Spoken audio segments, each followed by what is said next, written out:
Olá pessoal, sejam bem-vindos ao canal Entre Linhas. É o momento de nós explorarmos as entrelinhas da lição da Escola Sabatina. O trimestre voou, né, Ricardo? E nós estamos aqui já no 12º vídeo, que tem como tema Mensagem que vale a pena compartilhar. Eu sou o Lúcio, o Alexandre não pôde gravar conosco hoje. Porque ele está nos preparativos para o casamento. Ixi, agora entregou o cara. E aí nós temos uma entrelinha muito interessante, pessoal. Fica um apelo para você não trocar de canal, não trocar de vídeo para aqueles caras que só chegam aqui, dão um clique e não sabem o que vai falar o vídeo. Bom, nós vamos trazer aqui como entrelinhas, né, não vou dizer como teoria, né, Ricardo, sobre o monomito. O monomito, não sei quem já leu o livro de Joseph Campbell, O Herói de Mil Faces. E quem leu é um herói. Vai saber, né, vai conhecer a jornada de um herói. A jornada de um herói. Então e nós vamos fazer uma relação, né, Ricardo, que é o mais interessante desse conceito, jornada de herói, alguns passos que vocês vão aprender hoje, com a Torá e com o Evangelho. E aí isso vai ser muito legal, pessoal, e a preparação aqui foi muito legal para mim, principalmente, o Ricardo aqui, a gente trocou muitas ideias, espero que seja muito útil para você esse material e claro, nós teremos aqui os quadros Alinhando a Doutrina, Na Ponta da Linha, perguntas para discussões ainda com o parceiro Marcos André. Então eu espero que vocês curtam, compartilhem, aprendam mais uma coisa interessante na entrelinha sobre essa questão da jornada do herói, para quem já é dos quadrinhos vai entender certinho, mas a relação com a Torá e com o Evangelho, você só acha isso no canal Entre Linhas, né? Mas por enquanto então, pessoal, chama a vinheta.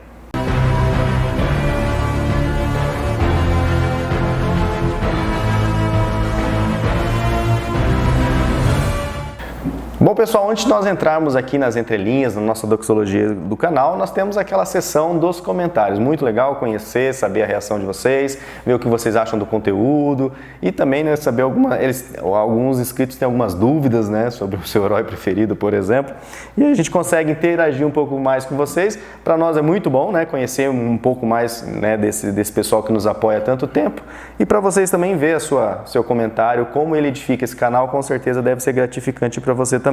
Nós queremos agradecer aqui, começando pela Paty Santos, que tem sido uma inscrita bastante ativa aqui no canal, colocou aqui, ó, hashtag fui até o terceiro Marcos, e lavei a louça, fiz almoço, almocei, estendi a roupa e comentei, ufa, é isso aí, né, Paty? Às vezes a gente coloca só o fone de ouvido lá e vai ouvindo, que é importante assimilar. A Paty também, né, coloca aqui, nunca fui fã do Provai Verde, prega uma religião não bíblica, distorce Malaquias. Opinião da Paty. Legal, Paty. E ainda ela coloca, vocês estão mais para conversa com Alexandre e Ricardo, continue assim. Porque a gente falou no vídeo passado que o nosso vídeo está muito mais conversa, né, com Fátima Bernardes do que Jornal Nacional.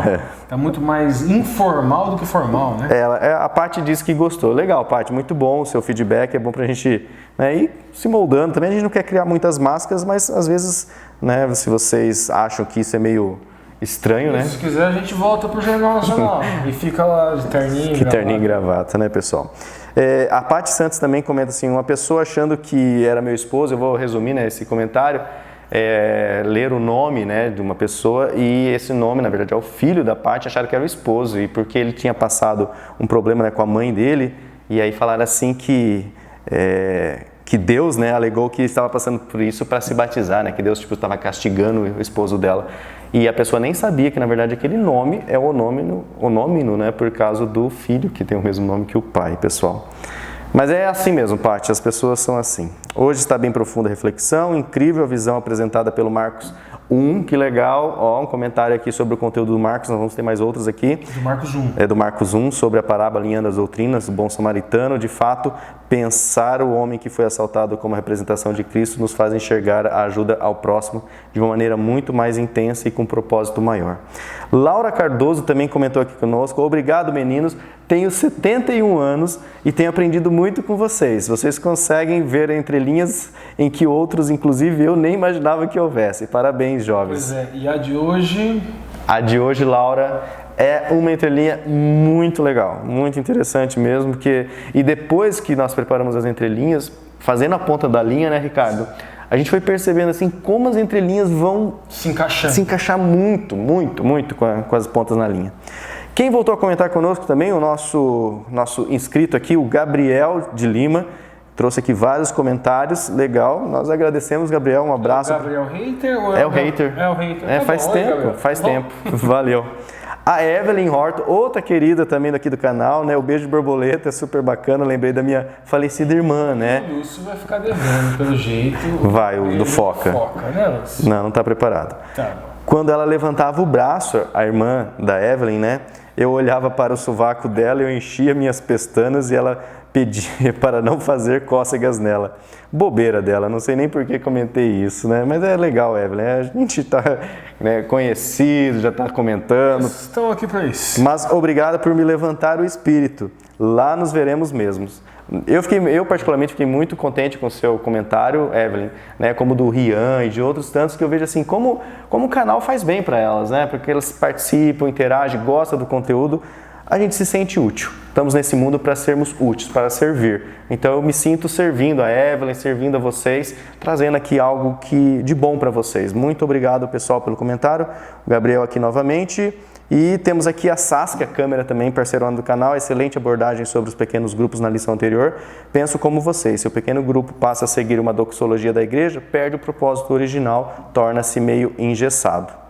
A Ângela Lima, emocionante as palavras do Marcos no Alinhando a Doutrina. É legal, pessoal, comentário sobre a participação do Marcos. Deus continue abençoando a todos. Obrigado, Ângela, pelo seu comentário. Maria Lúcia Machado também, tenho aprendido muito com vocês, parabéns. Como alguém pode pular, né? A Maria Lúcia falando. Maria Lúcia, tem aqui a capitulação que a Ilza Viana tem colocado todos os vídeos para nós. Muito obrigado, Ilza, um abraço. Né? Então você pode, às vezes, recapitular, né? É longo, né? Quase 2 horas, Ricardo. A gente está perdendo. Na verdade, o nosso... É uma sístole e uma diástole. Assim, que, na verdade, o nosso conteúdo que a gente dispunha anteriormente, nós estamos ali, tá até menos. Né? Exatamente. Se fosse no estilo Jornal Nacional... Estilo Jornal Nacional não ia dar 1 hora, ia dar 40 e poucos minutos. Entraria, falaria o conteúdo e sairia. Como ele é informal, acaba ficando maior. Né? Mas se pegar na ponta da linha, não dá 1 hora. Isso, dá pouquinho. A Elisângela Maria comentou também, feliz sábado, meninos, Deus abençoe, obrigado aí pela bênção, curtindo e compartilhando, isso é muito importante, pessoal, compartilhar. Nessa época de pandemia, os estudos em classe, eles não estão acontecendo e as pessoas não estão nem buscando muitos vídeos de lição da Escola Sabatina, então todos os canais de Escola Sabatina tem registrado uma queda no nosso, foi pela metade, menos da metade. Não, eu tava vendo, Samuel Ramos tinha 80 mil visualizações, caiu para 40. Nós também, às vezes, tínhamos 1000 e pouquinho, agora tá 400, 600, 800. Moisés também caiu bastante, ele tinha 30, 20 mil, tá com 6, 7 mil, tá bacana. Então, obrigado, Elisângela, por compartilhar. Isso é importante, né? Se é útil para você, compartilhe, porque às vezes a gente recebe tanta besteira pelo celular, né? Receber um canal Entre Linhas, talvez... faça bem para alguém, como a gente já teve testemunho aqui, né? Lembra? Um amigo meu indicou o canal de vocês, estou curtindo.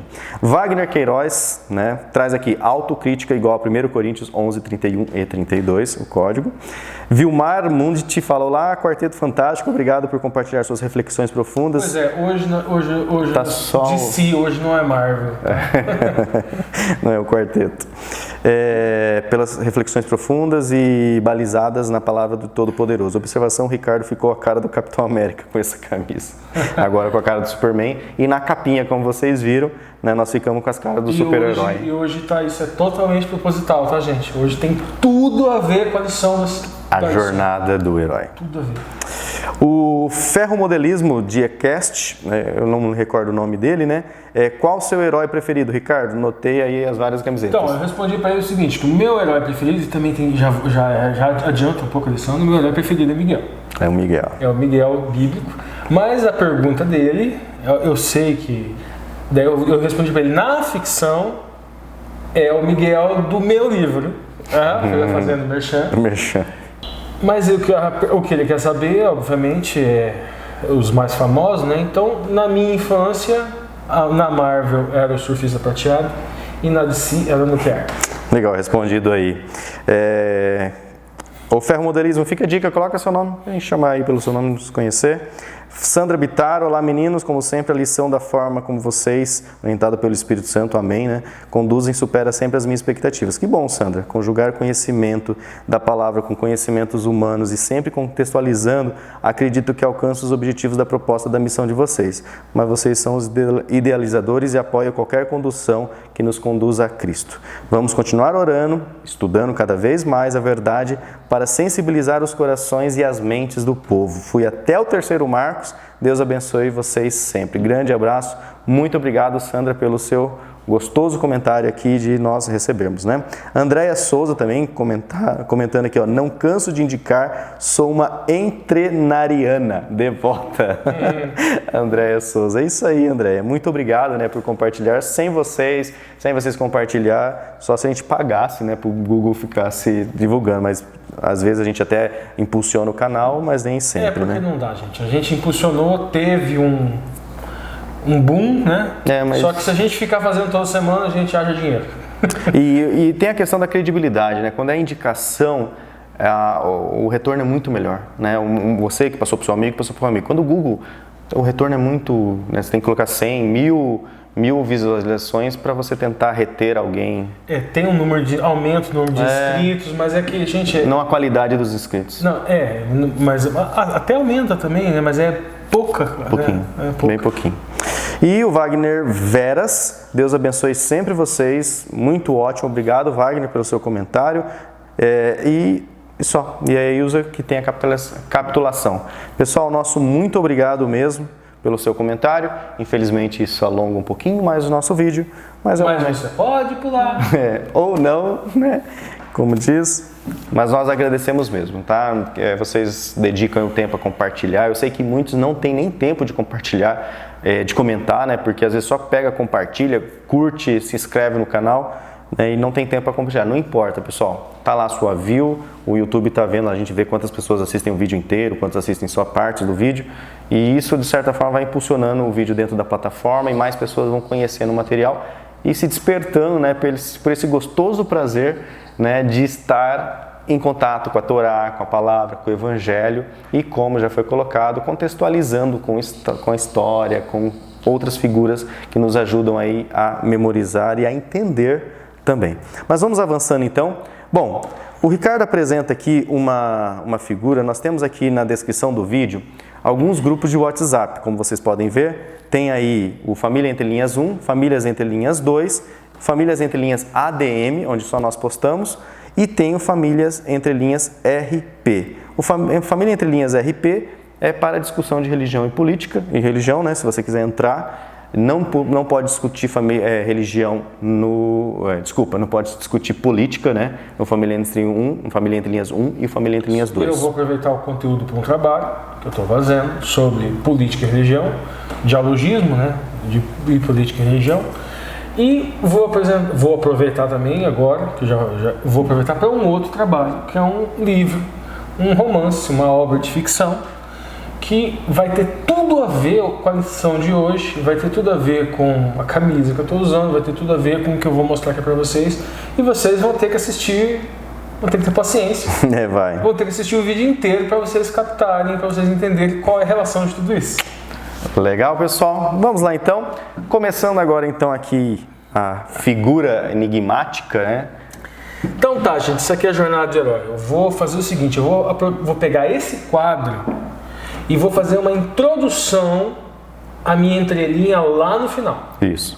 Tá? Então aqui eu vou explicar para vocês o seguinte, gente. Tem um cidadão, o nome dele é Joseph Campbell. E ele era um especialista, um expert em mitos, em mitologia do mundo inteiro. E ele era um psicólogo. Coloquei a foto dele aqui. Isso, Joseph Campbell, o Lúcio colocou aqui, monomito, essa palavra aqui. Gente, mono vem do grego, mono, mito. Isso, aí a pessoa tá lá, bom, mito, o mito é mentira, é um conto fictício. Não. Mito é enredo. Enredo, isso. Trama. Monomito é um enredo, uma trama. Uma informação que é importante para mim, pelo menos, né, quando que esse cara viveu, né? Então eu coloquei aqui que ele nasceu em 1904 e morreu agora, né? 1987. Né? Eu tinha 7 anos. Ele escreveu um livro chamado O Herói de Mil Faces. É um catatal, um livro de uma leitura densa, uma leitura complicada, uma leitura que te incomoda. Mas apesar disso, ele desenvolveu uma teoria, vamos dizer assim, uma hipótese, que é chamada de a jornada do herói. Mas vamos lá, primeiramente, o que é o monomito? Ele notou que em todas as culturas, em todas as sociedades, tinha um enredo, uma trama, uma história que tinha um padrão. Ela até podia ser contada de uma maneira diferente, com alguns aspectos, alguns detalhes, né? Mas tinha um padrão. E este padrão ele chamou de a jornada do herói. Eu vou dar um exemplo para vocês entenderem. Por exemplo, na Bíblia nós temos Adão e Eva, né, os nossos pais. No enredo, no mito sumério, nós temos Adapa e Tite. A história é muito similar. Eles estavam num paraíso, eles foram expulsos desse paraíso. É a origem, né? Também foi da terra. Sim, a questão ele notou que em muitas culturas o primeiro homem foi feito do barro. Ele notou também que em várias culturas tinha uma trama relacionada com dilúvio. Então ele percebeu esses elementos, ele desenvolveu os 17 arquétipos do mito, ou seja, da trama que ela é encontrada em todos. Ele desenvolveu aquilo que ele chama jornada arquetipal. É uma trama comum. Por que eu não vou falar da jornada arquetipal? Porque ela é muito densa, é muito complicada. Teve um cidadão chamado Vogel, que ele trabalhava para a Disney. Ele trabalhava para a Disney separando roteiros. E ele notou que tinha um padrão daqueles roteiros que eram bons para fazer filme e aqueles que não eram. E ele desenvolveu a chamada jornada do herói, que é uma síntese da jornada arquetipal de Joseph Campbell. Do Campbell. E eu vou utilizar essa para vocês hoje, que vai ser a base da lição. Nós vamos nos guiar porque ela é mais fácil de entender, com os 12 passos da jornada do herói. E o que é isso? E por que é isso? O Campbell também era psicólogo. E o Campbell desenvolveu algo que é familiar à nossa mente. Então vamos supor, vocês assistem um filme com jornada do herói, e são muitos, inclusive esse filme aqui é Superman, a jornada do herói, tá, gente? É importante, né, que... Mas não é porque ele é um super-herói. Isso, nem todo filme precisa ter um herói. Não né? É porque ele é um super-herói. Nós vamos encontrar a jornada do herói na Bíblia.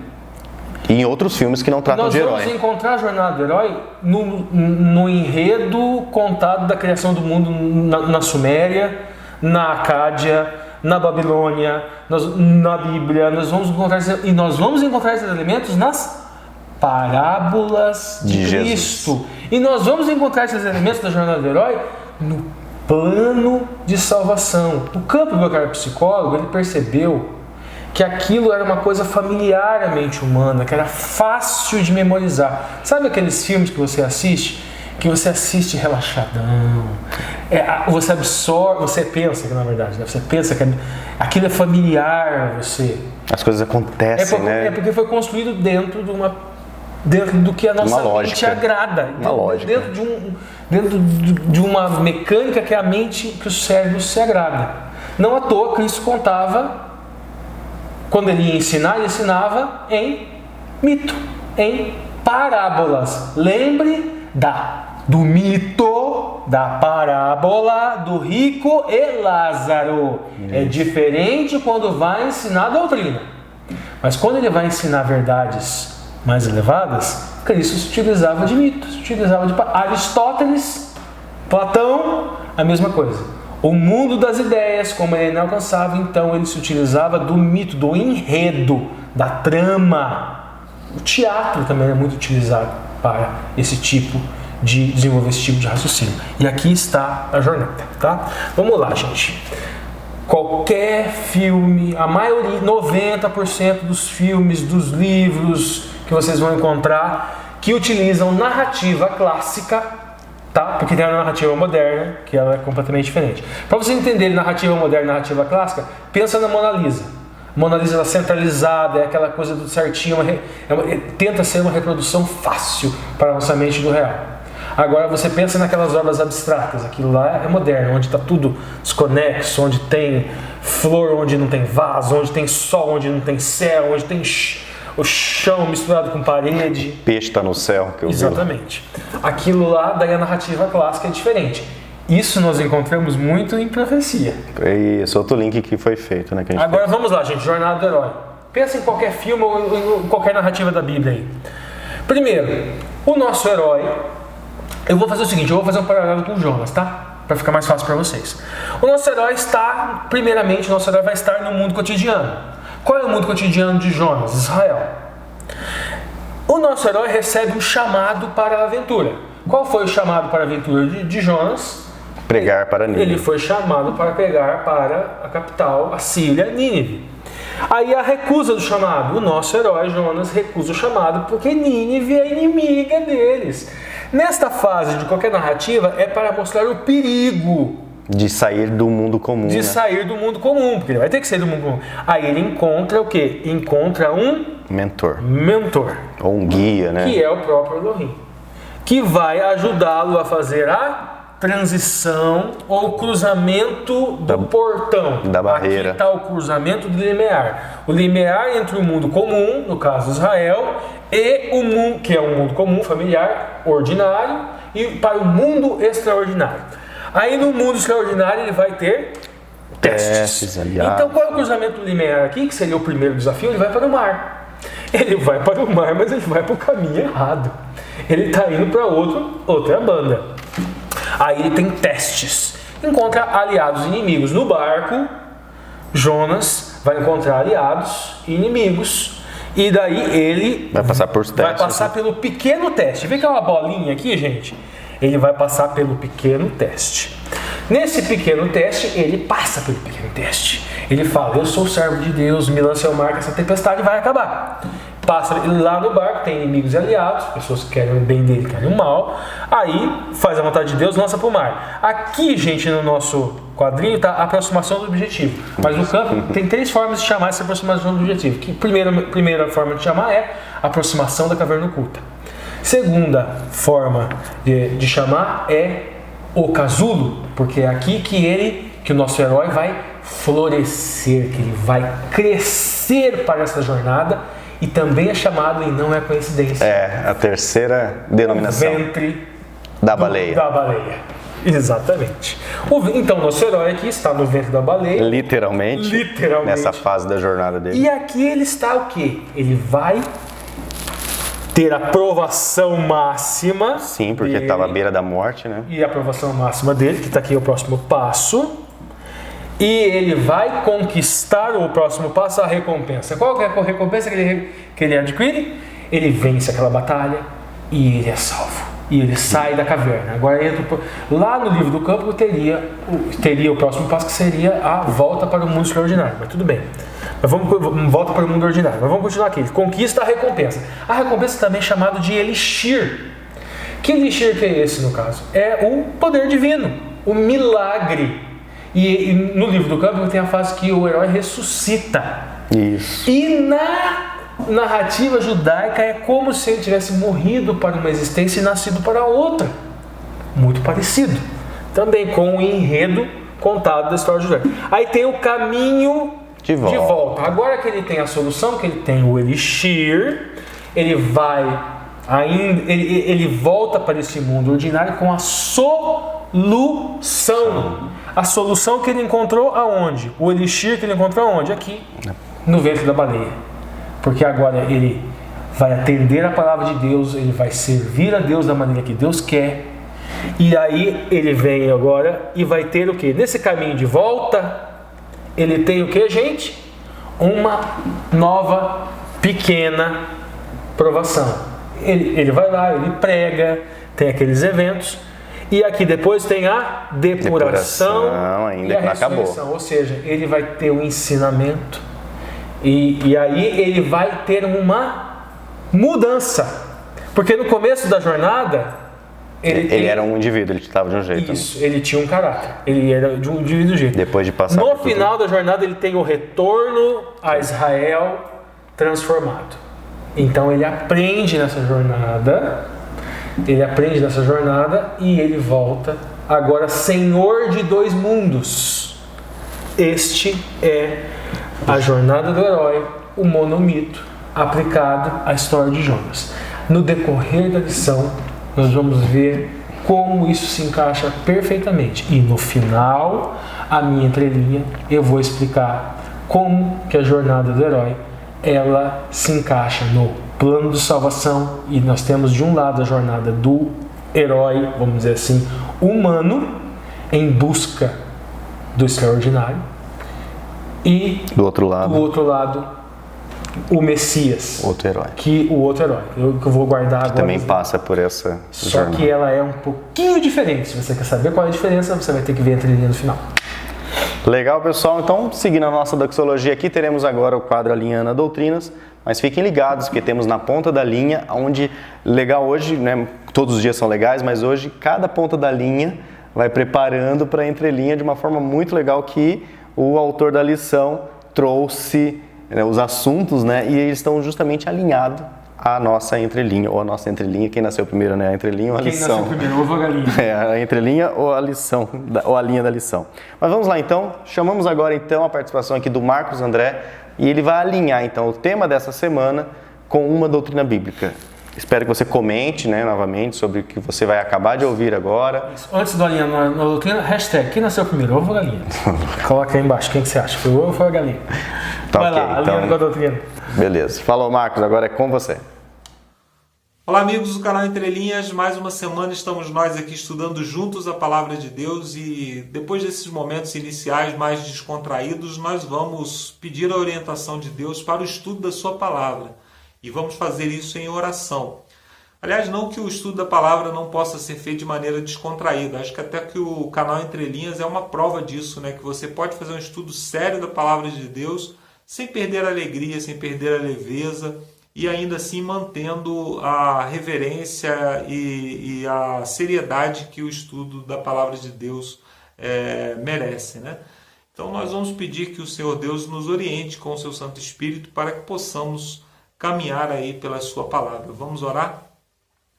Senhor Deus, muito obrigado porque o Senhor tem nos conduzido de maneira que nós podemos compreender a tua palavra, compreender a tua vontade. E nós, nesse momento, Senhor, como sempre, pedimos perdão pelas nossas falhas e os nossos pecados, pedimos que o Senhor nos limpe de qualquer preconceito, de qualquer ideia preconcebida que não venha de ti, para que assim o teu Santo Espírito somente e a tua palavra possa nos guiar e nos orientar. Nós te pedimos, Senhor, que o Senhor também abençoe cada pessoa que nos ouve, onde quer que esteja, que o teu Santo Espírito se faça presente, para que possamos, Senhor, pela tua graça e pela tua misericórdia, compreendermos de maneira clara a tua vontade para a nossa vida de maneira individual, de maneira institucional como igreja e como nação, como povo santo aqui nessa terra. Nós te pedimos tudo isso sem mérito algum, mas te pedimos pelo nome do nosso Senhor e Salvador Jesus Cristo, que vive e reina para sempre. Amém. Muito bem, amigos, esse é o quadro Alinhando as Doutrinas, aquele quadro que nós sempre trazemos uma das doutrinas que aparecem nas entrelinhas da lição. A lição dessa semana fala de uma mensagem que vale a pena ser compartilhada. Essa mensagem, obviamente, é a mensagem do Evangelho, a mensagem da salvação em Cristo Jesus. E essa também é a nossa doutrina número 10, a doutrina que trata da experiência da salvação.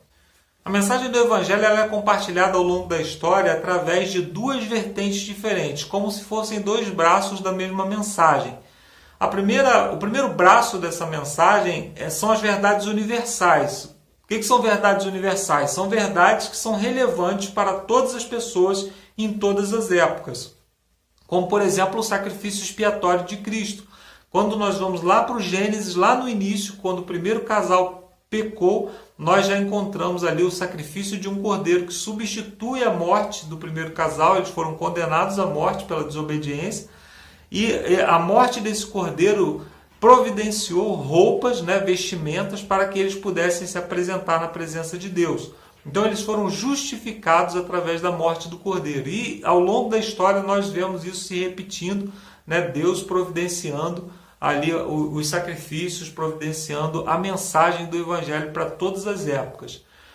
Existe também, que é o que o autor trata nessa lição, o outro braço dessa mensagem, que são as verdades presentes, ou a verdade presente. As verdades presentes, elas tratam de uma mensagem que é relevante para preparar o povo daquela época específica para os acontecimentos daquela época específica. Por exemplo, não faz sentido hoje a gente começar a anunciar que vai acontecer um dilúvio, porque isso foi verdade para Noé, mas não é verdade para os nossos dias. Nós podemos fazer uma aplicação do dilúvio, como se fosse aí uma analogia da vinda de Jesus. Isso nós podemos fazer e é correto, é tempo de juízo. No entanto, nós não podemos dizer que vai haver um dilúvio, porque isso não é verdade para os nossos dias. Então, ao longo da história, existiu aí a invasão de Babilônia, que Jeremias profetizou ali. Nós encontramos também as verdades a respeito da vinda de Jesus, do tempo da vinda de Jesus para morrer no nosso lugar, nascer como criança e morrer no nosso lugar. Então isso foram verdades para aquelas épocas específicas que não fazem sentido serem anunciadas hoje. No entanto, nós compreendemos como adventistas do sétimo dia que nós temos também uma missão de preparar as pessoas da nossa época para os acontecimentos que estão prestes a acontecer. Quais são esses acontecimentos? Especificamente, a vinda de Jesus em glória para trazer juízo a essa terra. E nós entendemos, o autor da lição fala sobre isso nessa semana, que a mensagem que nós compartilhamos, que a mensagem, essa verdade presente, ela está sintetizada em Apocalipse, no capítulo 14, do verso 6 até o verso 16. Esse texto, ele fala de verdades ou de doutrinas que somente nós, os adventistas, pregamos. Como, por exemplo, aqui, Apocalipse 14, verso 6. Vi outro anjo voando pelo meio do céu, tendo um evangelho eterno para pregar aos que se assentam sobre a terra, a cada nação, tribo, língua e povo. Só nós acreditamos que o Evangelho é eterno e não teve modificação. As pessoas acreditam que algumas pessoas acreditam que o Evangelho ele só acontece a partir do momento que Jesus Cristo morre na cruz. Nós cremos que não. Nós cremos que o Evangelho ele é anunciado, como eu disse, lá no Éden, lá na morte do primeiro cordeiro lá no Éden. E esse evangelho, ele é um evangelho eterno, então ele não tem mudança, nem no passado, nem no presente, não terá mudança no futuro. O verso 7, dizendo assim, dizendo em grande voz, temei a Deus e dai-lhe glória, porque é chegada a hora do seu juízo, e adorai aquele que fez o céu, a terra, o mar e a fonte das águas. O que significa temer a Deus? Quando nós vamos lá em Deuteronômio, no capítulo 10... Deuteronômio capítulo 10, verso 12. Agora, pois, ó Israel, que é que o Senhor requer de ti? Não é que temas o Senhor teu Deus e ande em todos os seus caminhos, e o ames e sirva ao Senhor teu Deus de todo o teu coração e de toda a tua alma, para guardares os mandamentos do Senhor e os seus estatutos que hoje te ordeno para o teu bem. Então nós cremos que ainda hoje, dentro do contexto do Evangelho Eterno, já que o Evangelho é eterno, essa ordem ela é necessária. Ainda hoje, temer ao Senhor significa guardar os seus mandamentos. Nós lemos isso também em Eclesiastes, no capítulo 12. De tudo que se tem ouvido, a suma é: teme a Deus e guarda os seus mandamentos, porque isto é dever de todo homem. Então nós entendemos que o dever de todo homem em toda época, no contexto do Evangelho, é guardar os mandamentos. Isso representa temer ao Senhor. No mesmo verso 7 nós lemos também, porque é chegada a hora do seu juízo. essa mensagem, é chegada a hora do seu juízo, ela está relacionada com o anúncio que nós fizemos em 1844, o anúncio de que Cristo passou do lugar santo para o lugar santíssimo do santuário para começar o juízo que nós chamamos de juízo investigativo, para dar início à abertura dos livros. Então, quando nós lemos essa mensagem aqui, nós entendemos a obrigação de anunciar ao mundo que o juízo já começou. E ele também faz aqui no texto uma referência ao quarto mandamento, quando ele diz assim: adorai aquele que fez os céus, a terra, o mar e as fontes das águas. Quando nós lemos esse verso, nós nos lembramos imediatamente do quarto mandamento. Lá em Êxodo, no capítulo 20, diz assim: mas o sétimo dia é o sábado do Senhor teu Deus, não farás nenhum trabalho, nem tu, nem o teu filho, nem a tua filha, nem o teu servo, nem a tua serva, nem o teu animal, nem o forasteiro das tuas portas para dentro. Porque em 6 dias fez o Senhor Deus os céus, a terra, o mar e tudo que neles há, e ao sétimo dia descansou. Por isso o Senhor Deus abençoou o dia de sábado e o santificou. Então, nós encontramos nesse texto uma referência clara ao quarto mandamento. E nós anunciamos a validade do quarto mandamento e carregamos isso até mesmo no nosso nome. Nós somos chamados de adventistas do sétimo dia porque anunciamos a validade do quarto mandamento ainda nos nossos dias. A continuidade diz assim, verso 8. Seguiu-se a este outro anjo, o segundo, dizendo: caiu a grande Babilônia, que tem dado de beber a todas as nações do vinho da fúria da sua prostituição. Essa mensagem, ela é uma mensagem de restauração das verdades. Nós nos entendemos, compreendemos que a Igreja Adventista ela tem um papel de restaurar as verdades que foram perdidas durante a Idade Média, durante o período da escuridão. Essa mensagem que nós levamos de restauração da lei de Deus, de restauração do verdadeiro evangelho que caminha junto à graça com a lei de Deus. Então essa mensagem é uma mensagem que restaura as verdades que foram derrubadas, que foram introduzidas na igreja através das muitas alianças que a igreja fez ao longo da história. A continuidade do texto anuncia o juízo. A terceira voz anuncia o juízo, as palavras duras de juízo contra a besta e contra aqueles que receberam a marca da besta. E o verso 12, que é o verso final, que fala, então faz aqui cria um traço, um paralelo entre aqueles que receberam a marca da besta, que são aqueles que serão lançados no lago de fogo. E o verso 12 diz assim: aqui está a perseverança dos santos, que são aqueles que guardam os mandamentos de Deus e têm a fé em Jesus. Então, nesse texto que nós lemos aqui, nós identificamos algumas características que são exclusivas da Igreja Adventista, que somente a Igreja Adventista prega. A fé em Jesus e a guarda dos mandamentos é uma mensagem que é exclusiva da Igreja Adventista, Aqui nós encontramos também no texto, apesar de ser as 3 mensagens angélicas, nós encontramos no verso 13 uma quarta voz que diz assim: então ouvi uma voz no céu dizendo: escreve, bem-aventurados os mortos, que desde agora morrem no Senhor. Sim, diz o Espírito, para que descansem das suas fadigas, pois as suas obras os acompanham. Essa quarta voz que anuncia aqui é uma quarta voz que também nós podemos, é a mesma voz que nós podemos encontrar no capítulo 18 de Apocalipse, porque até o capítulo 17 fala dos flagelos e da condenação da grande meretriz, da grande Babilônia, E no verso 18 diz assim: depois dessas coisas vi descer do céu outro anjo que tinha grande autoridade e a terra se iluminou com a sua glória. Então exclamou com potente voz, dizendo: caiu a grande Babilônia, e se tornou morada de demônios, covil de toda espécie de espírito imundo, e esconderijo de todo gênero de ave imunda e detestável. Esse anjo ele tem uma característica diferente. Qual é a característica dele? Ele ilumina toda a terra. Ele está possuído por uma luz que ilumina toda a terra. E isso trata do derramamento final do Espírito Santo sobre a igreja.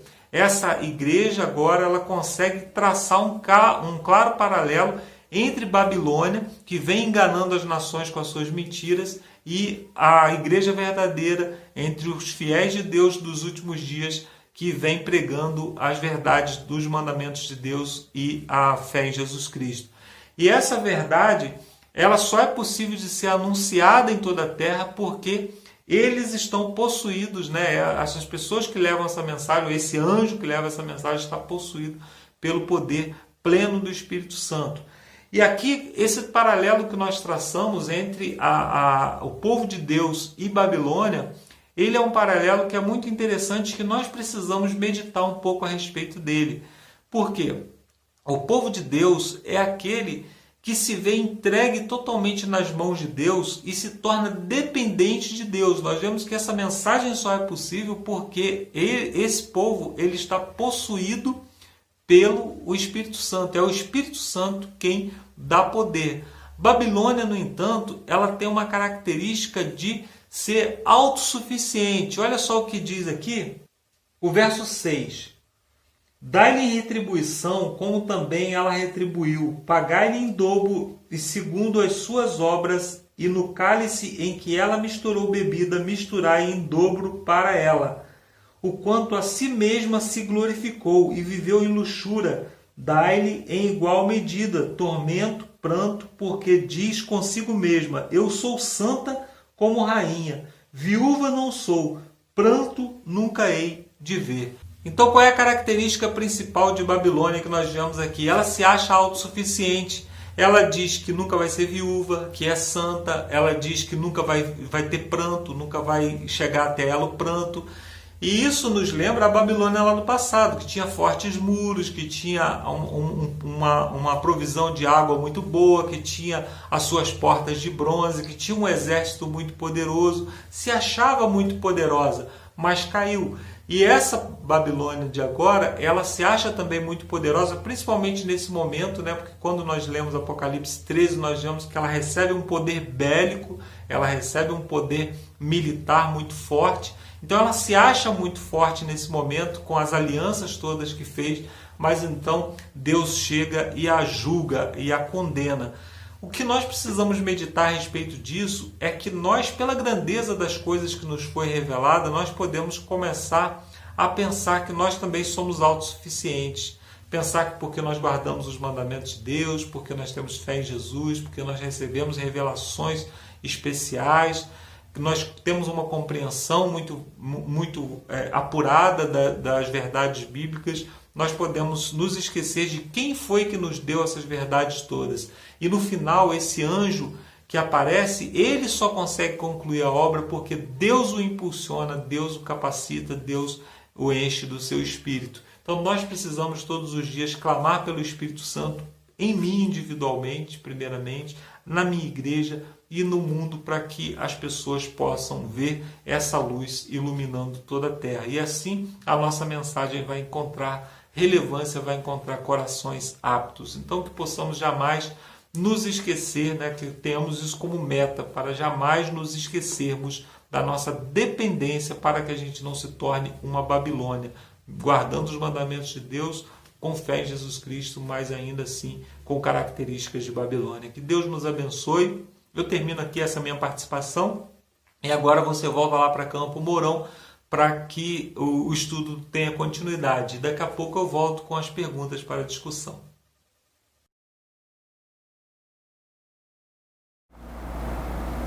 Valeu, Marcos. Obrigado pela sua oração. Vamos iniciar agora, então, aqui o quadro Na Ponta da Linha, onde nós vamos trazer aqui a síntese de cada dia da lição. No sábado temos como tema principal, mensagem que vale a pena compartilhar. Na ponta da linha, Ricardo. 4 pontinhas. Primeiro, o Evangelho fala a todas as culturas.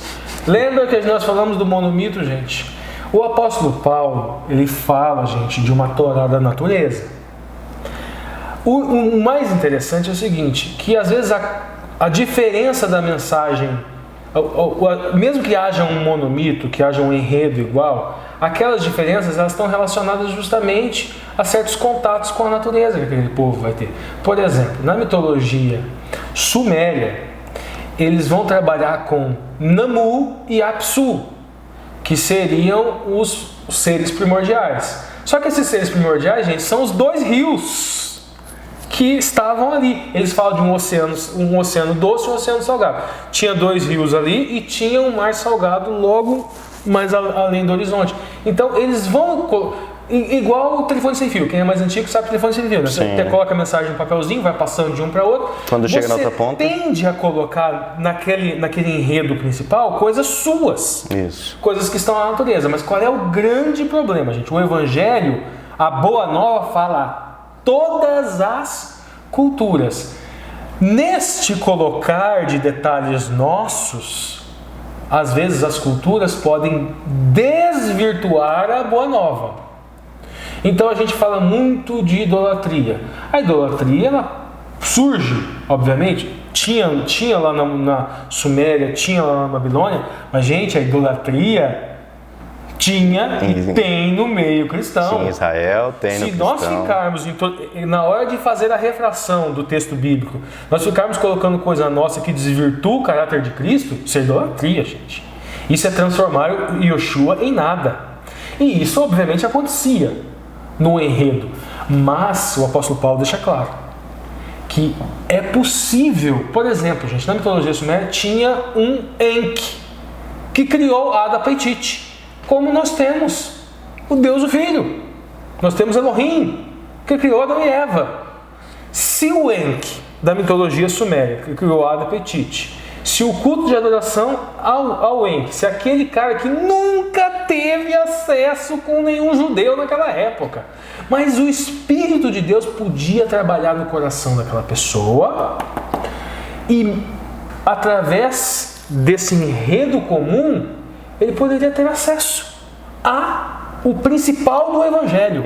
Isso. Amor a Deus, amor ao próximo, e ele viver esse Evangelho amando ao Criador, mesmo que ele tivesse um outro nome, e tendo piedade para com o próximo. Agora ele poderia também entrar na confusão, entrar na Babilônia, e não só a confusão com relação a detalhes fora do enredo principal, mas com relação à prática da relação do amor a Deus e amor ao próximo. Bom, segundo, o Evangelho venceu os poderes do mal. Esse é o segundo ponto. Terceiro ponto, que ele fala que a essência do Evangelho é Jesus, que ele vem para nos libertar da punição do pecado e ele volta para nos libertar da presença do pecado. O que o autor da lição está trabalhando aqui? O alinhando com a doutrina, não sei se o Marco, não sabemos, porque nós não combinamos antes, mas se aqui o autor da lição está trabalhando com justificação e glorificação. Justificação seria o quê? Libertar da punição do pecado. E glorificação, libertar da presença do pecado. E a santificação, gente? A santificação é você viver neste mundo que ao redor está o pecado. Mesmo que você peque, você sabe que tem um Cristo que te perdoa e você continua com a sua emuná no Evangelho, na boa notícia do Cristo Salvador, e você continua, mesmo que você tropece, praticando amor ao próximo, praticando o amor a Deus, mesmo que você não consiga fazer isso para se salvar. Mas como Jesus já te salvou, você cai e você continua com a sua emuná função, que é pregar o Evangelho. Quarto ponto, o Apocalipse nos prepara o mundo, né? Prepara o mundo para o retorno de Jesus. No decorrer da lição nós vamos ver outros tantos elementos. O Apocalipse nos prepara para o retorno de Jesus, gente. Aqui nós temos no Apocalipse a jornada do herói. Mas de que herói? Do Miguel. Do herói, do verdadeiro herói. Não esse herói aqui que é da casa de El. El é Deus, gente. O Superman é da casa de El. El em hebraico é Deus. Esse é um herói fictício, um herói de brincadeira, um herói de faz de conta. Não, mas para a volta do primeiro, único, do alfa e do ômega, que é o verdadeiro herói Miguel. Legal, avançando agora para domingo, tem como tema aqui a mensagem da verdade presente de Pedro. na ponta da linha, Ricardo? Primeiro, gente, o autor do Salmo vai falar que Deus prepara o povo através dos profetas. Gente, se vocês pegarem, como eu fiz lá no começo, eu não peguei o profeta Jonas, Sim. eu não apliquei a jornada do herói. Cada fase. A jornada do herói é uma jornada que os psicólogos entendem que é uma coisa fácil de entrar na nossa mente. Ela não é narrativa moderna, que é aquela narrativa complicada, aquela narrativa que te chama para a angústia do conhecimento, para o sofrimento, ela te chama para a confusão. Não, é uma jornada familiar na sua mente. Então, toda a simbologia, e os profetas, eles tinham atos simbólicos. Essa simbologia, ela é uma simbologia que ela é didática. Então, toda vez que vocês pensarem em narrativa clássica, jornada do herói, vocês pensam em uma narrativa didática. E os atos simbólicos dos profetas eram extremamente didáticos para que nós pudéssemos entender a profecia. Em todos os heróis da fé, você pode aplicar aquela jornada do herói e é algo didático que você pode utilizar no seu estudo bíblico, gente, para vocês entenderem, para vocês facilitarem a memorização. Inclusive, existe uma técnica mnemônica chamada técnica das jornadas. Ou seja, isso é psicologia, gente. Isso é ferramenta didática, né? Isso é psicologia, programação neurolinguística. Mas isso já estava lá. Coisa de milênios. Milênios. Vamos lá. Aí ele cita os exemplos. Noé. Eu não vou fazer a jornada do herói aqui, mas perfeitamente Noé ali, gente. Onde é que está Noé lá na caverna dentro da arca? Dentro da arca. Onde que é a aproximação? Onde que vai acontecer na transformação dele, que Exatamente. Tem que entrar dentro e da... depois que ele vai renascer, a gente vê José do Egito, ele sai do mundo familiar e ele vai para um mundo que é extraordinário, que é estranho, que é o Egito. Ele tem um conflito, ele vai para a caverna oculta, que é a prisão. A prisão, onde fica refletindo. Exatamente. E lá, depois nós temos lá Jeremias, depois nós temos João Batista.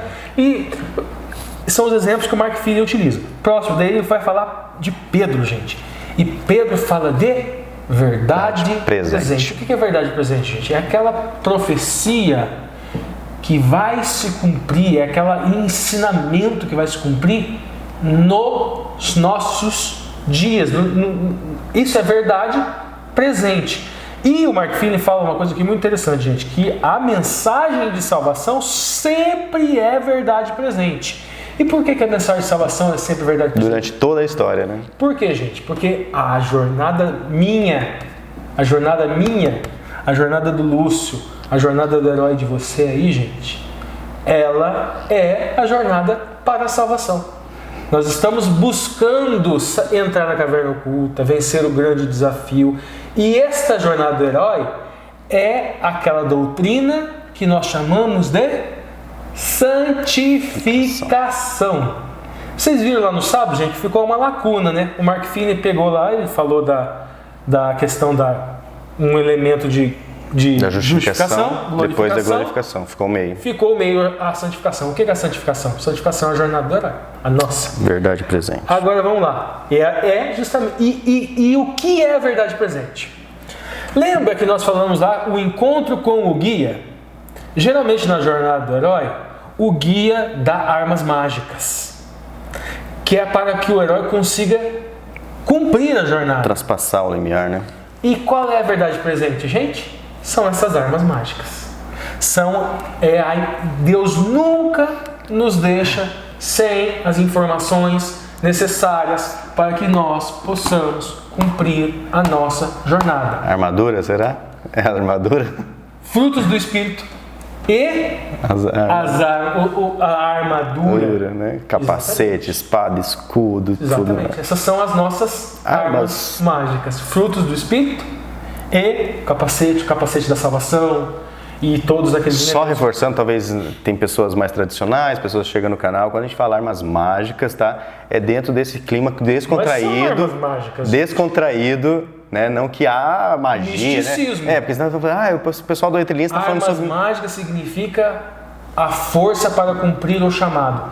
E Não recortem esse vídeo e colhem nas redes sociais, né? Porque eu não posso adiantar entre linhas, gente. Vocês vão entender só no final. Vamos lá. Então vocês vão ter que acompanhar. Depois o autor da lição vai falar o seguinte. Primeiro fala Pedro, a verdade presente. Isso. A mensagem de salvação é sempre uma verdade presente. O livro do Apocalipse, no livro do Apocalipse, que significa revelação, Jesus vai trazer a verdade de Jesus no tempo do fim, ou seja, a sua volta de Jesus. E Jesus, gente, ele é uma testemunha do caráter do Pai. E ele nos constitui, nos torna sacerdotes. Ou seja, na jornada nós somos sacerdotes. Vamos lá, vamos continuar. Evoluindo agora, né, para segunda-feira, o foco do Apocalipse no tempo do fim, na ponta da linha, Ricardo. Primeiro ponto, gente, o Evangelho. Nos Evangelhos, nós temos uma verdade presente para o tempo dos apóstolos, obviamente, com relação à primeira vinda. Isso. E aqui há uma jornada, tá, gente? Mas depois a gente conversa sobre essa jornada. Lá nas entrelinhas. Tá? Que vai falar de nascimento, vida, ministério, morte e ressurreição de Cristo. Vamos continuar, gente? No livro do Apocalipse... Já foca na segunda vinda. Aí vai falar do Cordeiro Morto, vai falar da volta de Jesus e vai nos fazer. E o chamado, vai ter um chamado aqui para nós. Eis que venho sem demora. Seguindo, gente, o Apocalipse termina com um chamado. Um convite de Cristo. Com um chamado para uma jornada. Um convite de Cristo.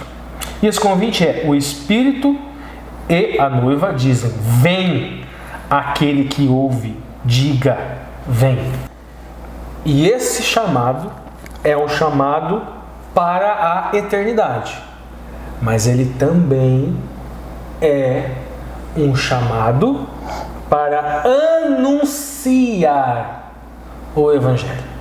Então, nessa jornada do herói, desse decorrer dessa jornada aqui nesse mundo, nós somos chamados para anunciar o Evangelho. Legal. Avançando agora aqui para terça-feira, a mensagem do Apocalipse para o tempo do fim. Já vimos que o foco do Apocalipse é no tempo do fim. Qual que é essa mensagem, então, no tempo do fim? Primeira coisa, gente, o autor da lição ele vai falar que o epicentro é Apocalipse 14. Porque o Apocalipse ele tem uma estrutura de quiasmo, ou seja, a mensagem ela vem... Presta atenção nisso, que isso vai ser muito importante para quando a minha entrelinha lá ao final, tá, gente? Porque a jornada do herói, do homem com Cristo, ela tem uma estrutura de quiasmo, tá bom? Então, quiasmo, o que acontece aqui, gente? A primeira mensagem do Apocalipse, ela se relaciona com a última. Isso. A segunda se relaciona com a penúltima. E assim vai, e ela tem um epicentro, que é Apocalipse 14. É o meio do quiasmo. É mais ou menos isso daqui, gente, ó. Tá vendo isso aqui?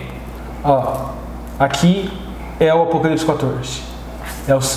É o centro do quiasmo. Beleza? Vamos lá. A gente está, vamos lá, recapitulando. A gente sempre do quiasmo. Segunda coisa, o autor da lição vai falar sobre a ceifa, a simbologia, a alegoria da ceifa, que é o retorno de Cristo. Ele fala que a ceifa dos grãos maduros, ou seja, quem é o grão maduro?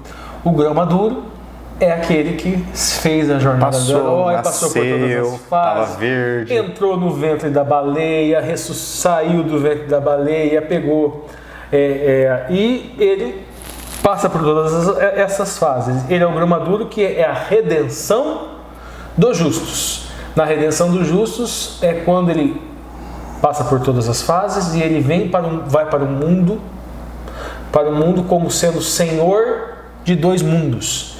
Em Cristo, ele vence este mundo extraordinário, que ele passou por vários conflitos, e ele volta agora como Senhor de dois mundos, mas em Cristo.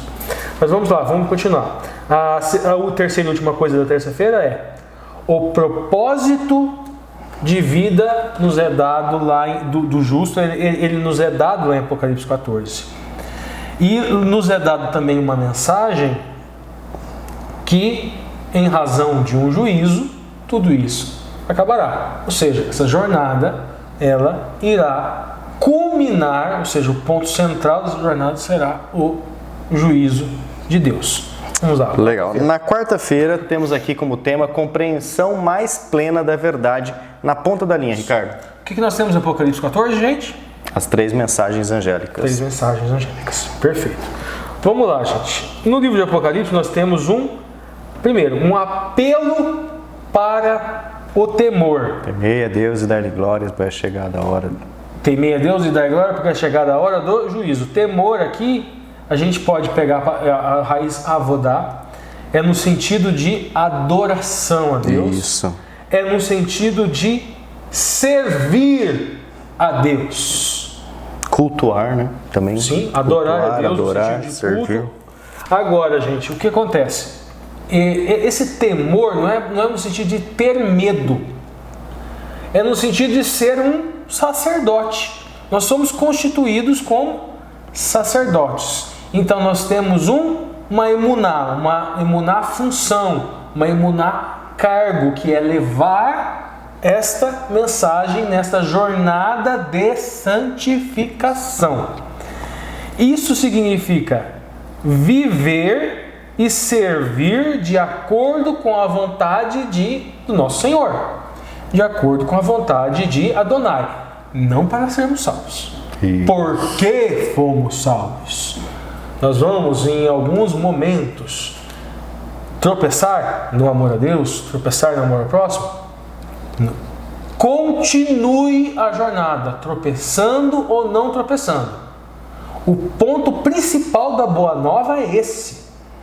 Você não precisa cumprir essa jornada com toda perfeição, porque essa jornada é uma jornada em quiasmo. Vocês vão entender isso que eu estou falando só na entrelinha, quando eu chegar na hora. Aí eu entendo um pouco mais, né, quando a Ellen White fala que todo novo converso entra para a família de Deus como missionário, ou seja, que já entra como sacerdote. Como sacerdote. Temor é obediência.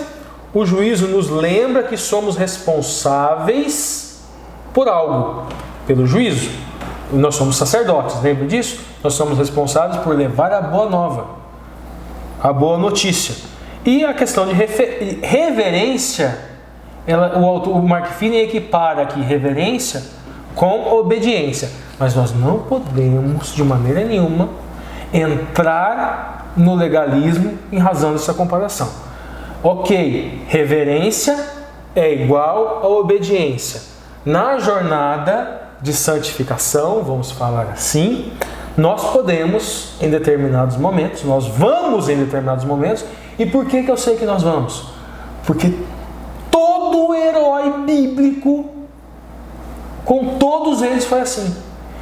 Em alguns momentos eles tropeçaram. Fraquejaram. Mas por que eles eram heróis? Porque eles tropeçavam e eles continuavam, porque eles sabiam que existe um Deus piedoso para nos perdoar. Nós seguimos essa jornada independente dos nossos erros, aqui ou acolá, justamente em função do Evangelho da Boa Notícia, que nós não precisamos seguir essa jornada sem tropeço nenhum, sem deslize nenhum. Eu faço essa relação, né, que o Mark Finney fez sobre a reverência e a obediência, também na questão de quando você reverencia, você entende que o que Deus pede é o certo, cabe uma obediência. Né? Então, obedecer significa também que você, não no sentido de falar assim, eu tenho que obedecer isso. Não, mas é porque você reverencia, ele sabe que é o melhor, é o certo. Agora, se você consegue, se você obedece toda vez, aí... Ninguém consegue. É outra história. Esse é o grande problema. Às vezes uma pessoa numa vida um tanto quanto mais promíscua, ela tem mais facilidade de entender a graça, a salvação. De entender a graça, do que uma pessoa que ela não consegue se enxergar pecadora. Que ela é tão autossuficiente, tão perfeita, né? Não, porque eu não mato, eu não roubo, eu não adultero, eu não faço isso, eu não faço aquilo. Eu tenho méritos. A pessoa, ela olha para a lei e ela acha que ela consegue se salvar na lei. Essa pessoa, gente, a gente tem que ter muita compaixão, nós temos que orientar essa pessoa. É muito mais difícil você levar o evangelho para essa pessoa. Porque a boa notícia, gente, é que você olha para a lei, nossa, como eu sou pecador. Então, mas eu vou continuar com a minha função de sacerdote. Ou seja, você fazendo, mas eu devo obedecer, minha reverência. Talvez esse é outro limiar que às vezes a pessoa fala, não, eu reverencio a Deus. Não, mas Deus pede fazer isso. Não, mas eu não preciso obedecer essas coisas. Que é aquela luta, né, do Você tem que evangelho. tentar. É o certo. Claro. O que é certo é certo. Lógico. É isso que eu acho que nós adventistas Só que defendemos. nós não conseguimos cumprir o certo perfeitamente. E aí é uma luta, né? Esta é a arma mágica que o nosso guia nos deu. Vai nos ajudando. Continuemos a jornada. Nós temos a armadura, o capacete da salvação. Nós temos os frutos do Espírito que nós vamos utilizando nessa jornada pela vida. Mas vamos lá, vamos seguir, gente. Legal. Aí, na quarta-feira ainda, o autor da lição vai fazer um paralelo que Satanás ataca o sábado. Isso. Porque seria o centro da adoração. Mas por que Shabat é cessar? É quando Elohim cessa. Mas, quer dizer que ele ataca o sábado porque o sábado é dia de não fazer nada. Coisa mais sem sentido. Não, gente. Ele ataca o sábado porque é o momento em que o esposo cessa. Termina a obra. O esposo Deus, o esposo Elohim cessa para estar junto com a igreja. A mulher, a jornada também do herói, ela tem essa alegoria do esposo e da esposa. Se você pegar a jornada do casamento de Isaac, Eliezer, o primeiro Shalia, o primeiro apóstolo, ele faz essa jornada. Você também pode aplicar a jornada do herói. E aí, né, aproveitando a sua analogia... O problema do Shabat é o seguinte, ele vai atacar o momento de conexão entre a jornada de santificação do homem e a jornada de expiação do Miguel. E a jornada de expiação do Miguel. Que eu não vou adiantar de novo. Nessa associação, né, que você fala do cessar, do repousar, onde vem o esposo passar tempo, né? Talvez por isso alguns relacionamentos cristãos com Deus não dão certo, porque geralmente eles não conversam com Deus, estão dormindo, né? Ficam só dormindo. Aí eles não dormem bem na hora, né? Não que não vai para descansar no sábado. Faz parte, mas não faz parte, mas vamos lá. Dá uma atenção. Quinta-feira.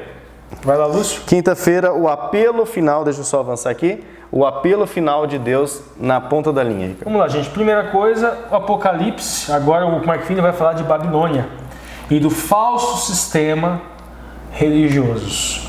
Como a gente falou, gente, mesmo que tenha lá um monomito na Babilônia, um enredo comum que poderia fazer com que aquele babilônico que nunca teve contato com a história do judaísmo encontrasse amor a Deus, amor ao próximo, encontrasse uma boa nova, fosse uma pessoa que tivesse o Espírito de Deus em si e fizesse o bem.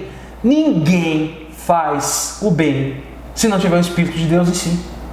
Então, se tinha um babilônico lá que eu discordo um pouco dessa sua afirmação, né? Que ninguém faz o bem, mas a gente já debateu sobre isso, né? Sobre a questão do fazer o bem. Nada de bom vem do homem. Ninguém faz o bem sem o Espírito Santo em si. Todo ato de bondade humana provém do Espírito Santo de Deus. Todo. Lembra da minha pergunta, daí que eu falei assim, mesmo aquele cara que interessado em conquistar uma coisa, vou te dar alguma coisa. Isso não é ato de caridade, isso não é ato bom. Então, é isso que a gente precisa distinguir, porque senão cai na vez. Então eu vou doar cestas básicas. Doar cestas básicas é um ato de caridade. Mas a gente já explicou como funciona a salvação. Nós seguimos... Tem muita gente nova no canal. Nós seguimos nós praticamos o bem não para ser salvo. Então, se a pessoa está fazendo aquilo, sei lá, para comprar salvação, ela não está entendendo o plano de salvação. E isso não é um ato de caridade, daí. Todo ato de bondade genuíno e verdadeiro vem do Espírito. Nenhum ato de bondade genuíno e verdadeiro vem do homem. Nenhum. E mesmo esses atos de caridade, eles não compram o céu. Eles não compram a salvação. E até os meus atos, às vezes, de caridade, na verdade, não são meus. Eu faço assim, bom, Deus sempre pede para ajudar, né? Ou seja, tá vindo... Não, eles não são seus. Eu acabei de falar aqui. Todo ato bom provém do Espírito. Entendeu? Não é você que está fazendo. Não sou eu que estou fazendo, mas é o Espírito... te utilizando como instrumento. Entendeu, pessoal? Senão o pessoal mistura. Vamos lá? Vamos lá. Continuando ainda nas pontas da linha. Eu estava Babilônia, né? Babilônia. Agora, mandamento de mestre e mandamento de Deus.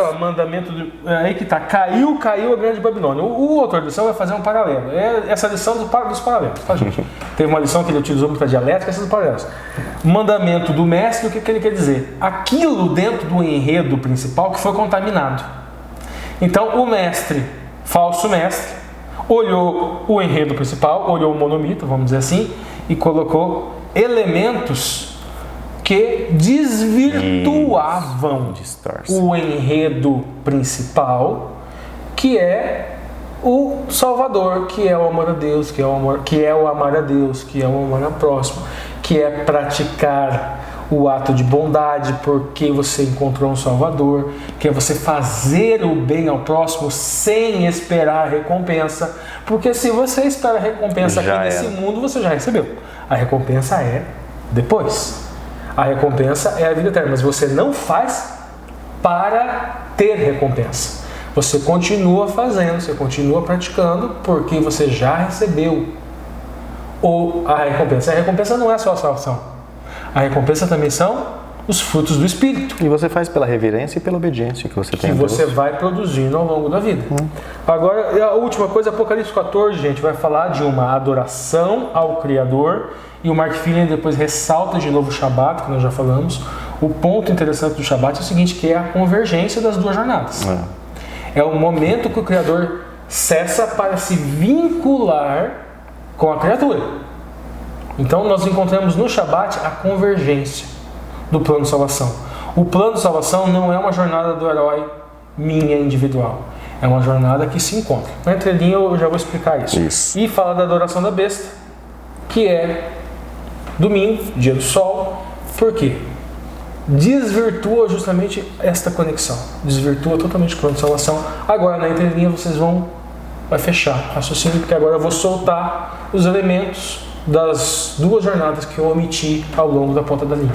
Legal, pessoal. Antes de nós entrarmos então aqui nas entrelinhas, temos mais uma vez a participação aqui do Marcos André com as perguntas para a discussão que estão aí. Quem tem a lição da Escola Sabatina tem lá as perguntas de sexta-feira. Então, agora é com você, Marcos.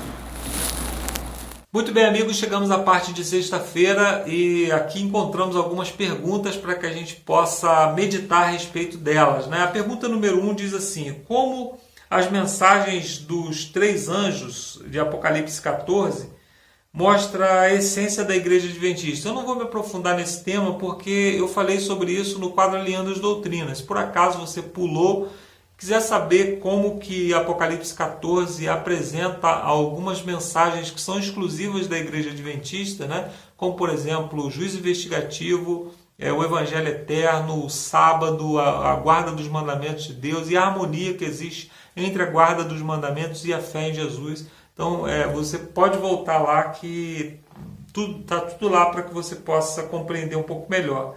Pergunta número 2. Pense no sábado, um santuário no templo. Ao contrário de uma montanha, uma cidade sagrada, não precisamos ir até ele para adorar. Toda semana, a cerca de 1.600 km por hora, eu creio que isso aqui é a rotação da Terra, né? O sábado vem até nós. Com isso, como isso nos ajuda a entender a importância do dia e seu significado? A importância do sábado ela não está nas 24 horas, não está no como ele vem até nós, nem coisa desse tipo. A importância do sábado está naquilo que Deus fez por ele, foi santificar. Deus santificou o sábado e nos entregou. Outra coisa interessante do mandamento do sábado é que ele nos iguala a todos, né? O rico não tem horas a mais de sábado e o pobre tem horas a menos, não. Todas as pessoas recebem o mesmo tempo, né, as mesmas horas para poder desfrutar na presença de Deus. Quando nós nos achegamos a Deus, no sábado somos todos iguais, né? Todos temos as mesmas funções, todos temos as mesmas alegrias para desfrutar nesse dia. Então o sábado ele é um elemento de igualar, né? Quando nós vamos lá, no mandamento, até os animais são incluídos, né? Nem tu, nem o teu servo, nem a tua serva, nem o teu filho, nem o teu animal. Então todos eles são igualados por esse mandamento, por essa bênção que Deus nos deixou. Pergunta número 3. Como explicar a queda de Babilônia ou a marca da besta de maneira mais cativante? Esse é um tema bem espinhoso, né? E nós precisamos estudar muito bem. É bom que a gente não comece a falar sobre isso se a gente não entende muito bem, né? E é possível apresentar essa verdade de um modo menos ofensivo, ou ainda que, apesar de nossos melhores esforços, algumas pessoas possam se ofender? Olha, se for para ofender, é melhor nem falar, né? A gente tem que tomar muito cuidado com as nossas palavras. Existem tantas coisas boas que nós podemos falar. E quando nós temos amor pelas pessoas, quando nós temos carinho pelas pessoas, aí então a gente possa falar sobre esse tema de maneira que as pessoas possam compreender e aceitar ou não aceitar, mas que elas continuem tendo um vínculo de amizade, mantendo portas abertas para que a gente continue tendo acesso ao coração delas. É muito importante, quando a gente vai tratar desse tema, a gente tratar não das partes negativas, né, das coisas que aconteceram, que, por exemplo, quando a gente vai falar lá das atrocidades que a Igreja Católica, né, ou a Igreja Cristã cometeu na sua... Eu sempre que vou falar desse tema, eu procuro destacar muito que eu estou falando da Igreja Cristã e não da Igreja Católica, porque na época não existia protestantismo e outras igrejas, então é a Igreja Cristã. Então, se a pessoa se sente ofendida, eu estou falando da minha própria igreja, da Igreja Cristã, do mesmo movimento, o movimento cristão. Então, nós precisamos ter carinho para tratar desse tema, para que a gente não, com um tema espinhoso desse, não feche portas para que a gente possa levar mensagens de salvação, mensagens do Evangelho, né? Que Deus nos abençoe e que possamos ter sabedoria do Espírito Santo para levar essas mensagens. Eu termino aqui essa minha participação e volto daqui a pouco com a oração final para que a gente termine esse estudo com uma oração. Você vai ficar agora com o quadro Entre Linhas. Valeu, Marcos. Obrigado. E o Marcos volta aqui, o terceiro Marcos volta para encerrar essa lição com uma oração. Espero que tenha ficado bem claro, né, na ponta da linha, e sobre aquela discussão que a gente sempre tem aqui, né, sobre os atos de bondade. Até a gente encontrou uma palavra mais fácil. A gente tem que diferenciar atos de bondade, que é o que o Ricardo sempre fala, provém do Espírito, e atos dissimulados de bondade. Então, sim, o ato dissimulado de bondade é a recompensa aqui. A recompensa aqui que Jesus já falou. Que é para que os outros vejam o quanto você é bom. Isso e o ato de caridade não é do Espírito. Não, e o ato de bondade que provém do Espírito, ele não busca a recompensa. Você vai sentir a diferença, pessoal. Que o Espírito Santo abra os seus olhos para você ver as diferenças. Vamos lá então para as entrelinhas, então, Ricardo? Para a entrelinha. A entrelinha, né? Aqui o Alexandre não está aqui. Não tá aqui. O Alexandre está nos preparativos para o casamento. Então vamos lá, gente. O que acontece? E para não perder o costume, para ficar tudo alinhadinho aqui, eu dar o zoom. Não, já vou dar o zoom aqui. Vai lá. Bom, gente, o que eu prometi para vocês, o Lúcio vai colocar a imagenzinha aqui para a gente ter uma ideia, para a gente seguir um roteirozinho aqui.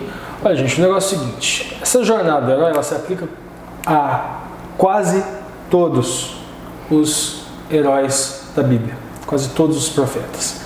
Agora, tem uma diferença. É do primeiro Adão, que é o Adão mesmo, aquele que foi criado do barro, e o segundo Adão. Por quê? Nós vemos na jornada que nós saímos do mundo comum, do mundo ordinário, e nós vamos para um mundo mágico, e depois nós retornamos para o mundo ordinário, correto? Agora, vocês percebem o que acontece com o Adão e com o Miguel?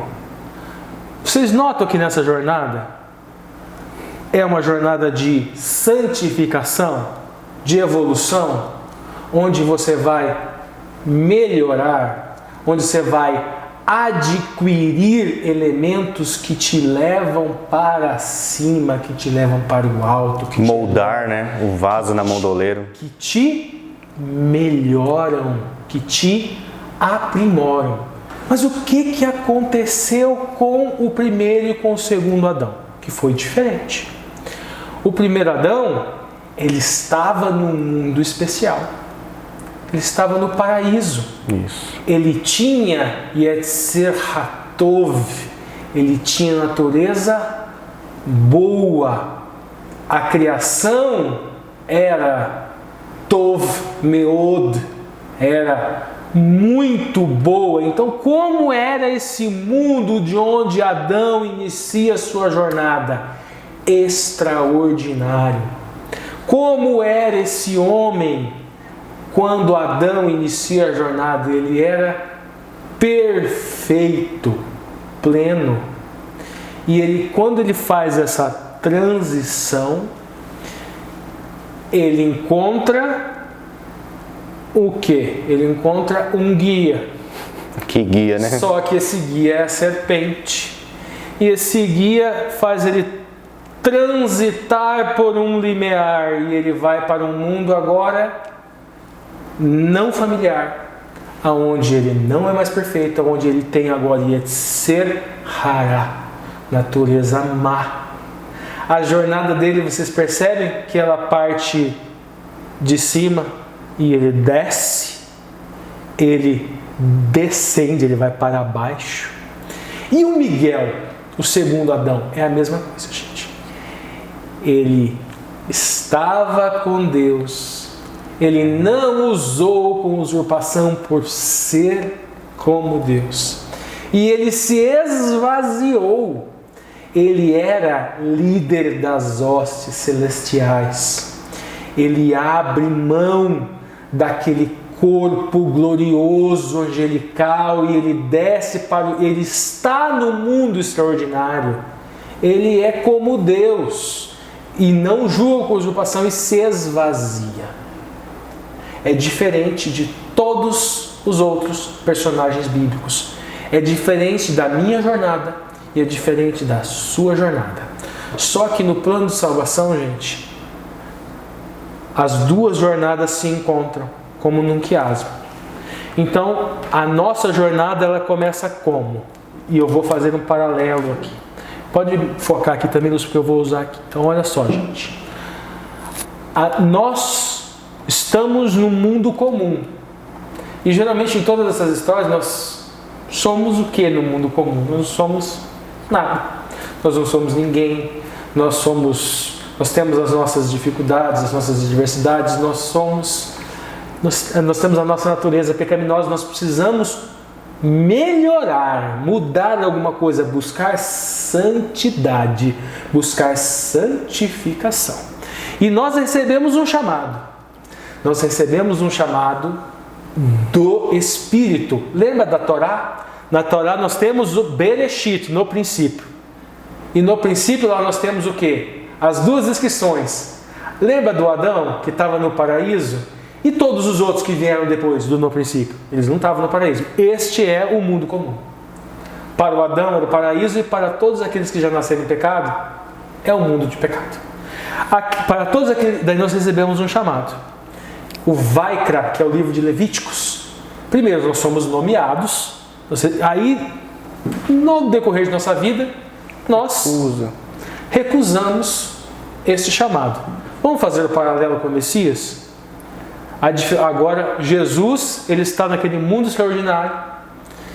Ele recebe um chamado. Só que a diferença... Gente, um dos elementos que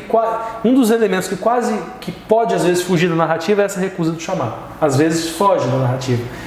No nosso caso, não foge, porque nós somos pecadores. No caso de Jesus, não. Ele não se recusa. Anjos falam, não, eu vou no seu lugar. Eu posso ir aqui no seu lugar. Mas ele fala, não, ninguém pode. Por quê? Porque o anjo, ele não era Deus. Ele não tinha essa duplicidade de natureza. Mas tudo bem. É que às vezes, né, também isso aí é de Vogel, né? Sim, então, sim. A recusa do chamado também pode entrar como uma interpretação que você acabou de falar. Houve, Ellen White retrata, houve uma resistência ao chamado, que não partiu do Miguel. Que não partiu dele. Né? Então teve uma resistência ao chamado. Ok, e daí o que acontece? Ele vai ter um encontro com o mentor. No caso, ele é o próprio mentor. No caso, quem que é o nosso mentor aqui, gente? O Espírito Santo. Rua Rakodesh, o Espírito de Santidade. Ou seja, na nossa jornada de santidade, nós temos o Espírito Santo, que é o nosso mentor. E ele vai nos dar as armas mágicas. Os dons do Espírito. Os dons do Espírito. A armadura nessa batalha espiritual. Então, aqui está a figura do Rafik do Rei Leão, mas nessa batalha é o Espírito Santo. Agora, ao cruzamento do linear. Nós cruzamos o linear quando nós vamos buscar o quê? Nós vamos entrar na aventura e nós vamos evangelizar. Nós vamos levar a mensagem do Evangelho. Nós entramos na caminhada de santificação. E começa a mudar, né? Começa a querer transpor o mundo comum. E entramos então no mundo extraordinário. Só que o Messias foi diferente. Aí não vamos discutir questão de trindade aqui, tá, gente? Mas o Espírito também, nessa jornada do Messias, está o Espírito de Santidade. O Messias desceu. Jesus ascendeu, ele se esvaziou. E nessa jornada nós crescemos. Então ele diminuiu para nós crescermos. Ele se esvaziou para nós nos enchermos. Cruzamento linear. Nós cruzamos para um mundo extraordinário. Ele cruzou para um mundo ordinário. E ele vem para esse mundo. E ele nasce no ventre de Maria. Ele nasce numa manjedoura. Ele encontra, agora dentro dessa jornada fica um pouco similar, gente. Ele encontra o guia. Quando que ele encontra o guia? No batismo. O guia dele é João Batista? Não. O guia é: a vós, este é meu filho amado, em quem me comprazo. E o Espírito Santo de Deus desce em forma de pomba. E ele começa, e ele atende o chamado para o ministério humano. A jornada dele humana, que ela vem convergindo para a gente no oposto, nos opostos, mas logo ela se encontra. Ele começa o ministério, ele prega, ele passa por tribulações, ele vai para o deserto. Mas antes, né, tem testes, tem os aliados, testes, os aliados. Teste, aliados e inimigos. Os apóstolos, tem os testes com os aliados, os apóstolos, os inimigos, que perseguem. Alguns fariseus, alguns essênios, e a aproximação com o objetivo, que ele vai para a caverna oculta, no caso do deserto. A questão, quando ele cruzou o limiar, ou seja, ele também, quando nasceu, Herodes perseguiu para tentando matar. Claro, perfeito. E nós também, gente. A nossa caverna oculta, a barriga da baleia, é quando nós nos decidimos e nós mudamos e nós vestimos a armadura e utilizamos os frutos, os dons do Espírito para lutar contra o inimigo maior. O inimigo maior é a Babilônia, é a confusão.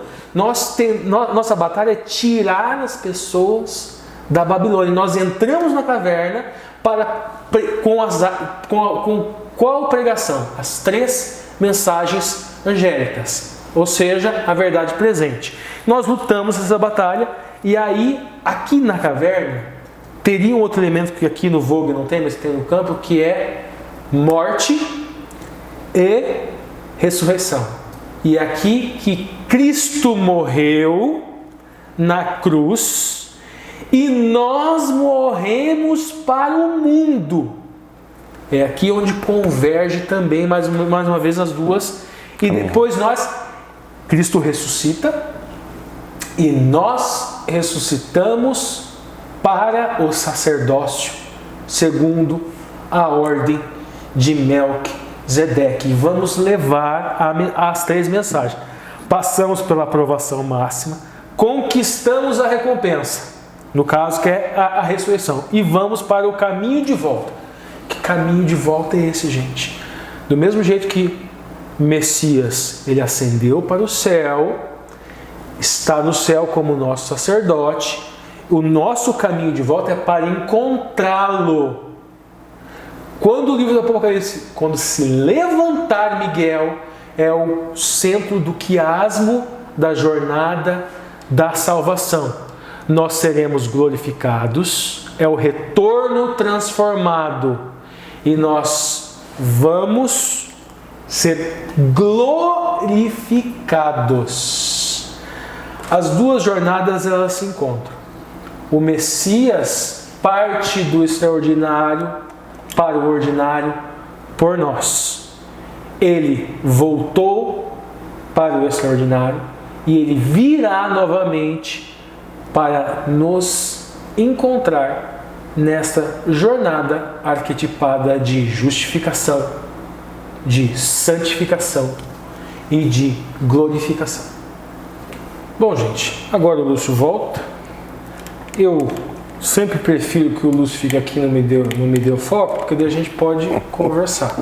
E o que acontece? O Lúcio volta e nós vamos conversar um pouquinho mais sobre isso daqui. Porque alguns pontos que o Lúcio gostaria de agregar aqui à Jornada do Herói é falando de outros elementos doutrinários, vamos dizer assim, justificação pela fé e justificação pelas obras, que é perfeitamente possível agregar tudo aquilo que a gente já falou e somar outros elementos. E agora nós vamos fazer isso, nós vamos dialogar aqui e agregar esses elementos. Vamos lá, Lúcio. Legal, né? O homem sai aqui do mundo comum, como você falou, né? Recebe um chamado para a salvação. Há essa recusa inicial, essa luta que todos nós temos. Porque nós temos que lutar contra o eu. O Etzehará, né? Sim, aqui dentro. E é um esvaziar do ego. É um esvaziar do meu eu. Lembra da convergência que nós falamos? Então, nós temos que se esvaziar do ego para encher do ego do eu de Cristo. Há uma resistência no chamado, aqui está recusa. É dolorido, né? porque nós precisamos morrer.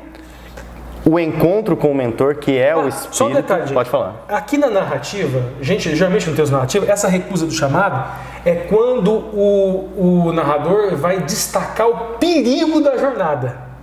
Então, qual que é o perigo? As dificuldades, Isso. né? Então, qual que é o perigo da jornada? Por que da recusa? Porque você sabe que você corre o risco de morrer. E na jornada da santificação, você sempre morre. Exato. É o morrer para o eu. Por isso que é difícil. O guia que eu encontro com o mentor, né? O Espírito Santo. Uma analogia bastante idêntica ao Espírito Santo. O cruzamento do limiar, que é aquele realmente assim, quando você se batiza, eu vejo, né? Quando você foi falando, eu fui vendo batismo. que você cruzou o limiar, né? Você era de um jeito, não, agora você. Mas vem os testes aliados. Só que não só esse batismo, né? Não, é o batismo processo. O batismo do Espírito. Do Espírito.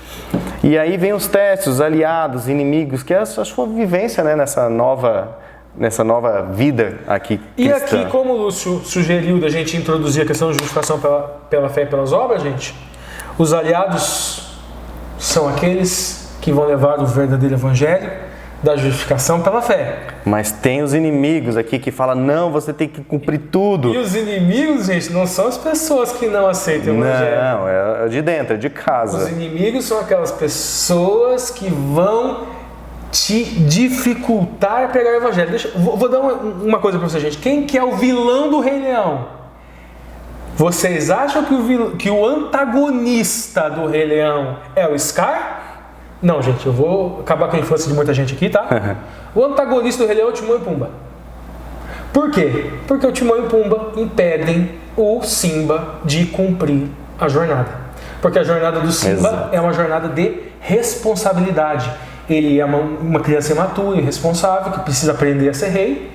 E ele sai do mundo ordinário, chega no mundo extraordinário, encontra o Timão e Pumba que gostam dele, que amam ele, que são amiguinhos dele, que cuidam dele, que educam ele, mas eles estão atrapalhando ele em cumprir a jornada deles. Exato. Então aqui, quando a gente aliados, é quem nos ajuda a cumprir a jornada, por mais boa intenção que as pessoas têm, elas podem ser inimigos. Então, como o Lúcio sugeriu justificação pela fé e justificação pelas obras, quem fica desvirtuando o evangelho, jogando apimentadazinhas. Mas isso acontece na nossa vida. Eu queria, né, elaborar aqui nesse ciclo aqui, né, que denota muito a vida do cristão. A gente se batiza, a gente cruza o limiar, faz essa busca da graça, fé, graça, obra. Isso. E aí chega a hora, quando você falou da questão da caverna oculta? Da caverna oculta, ou da barriga da baleia. Ou da barriga da baleia, como Jonas.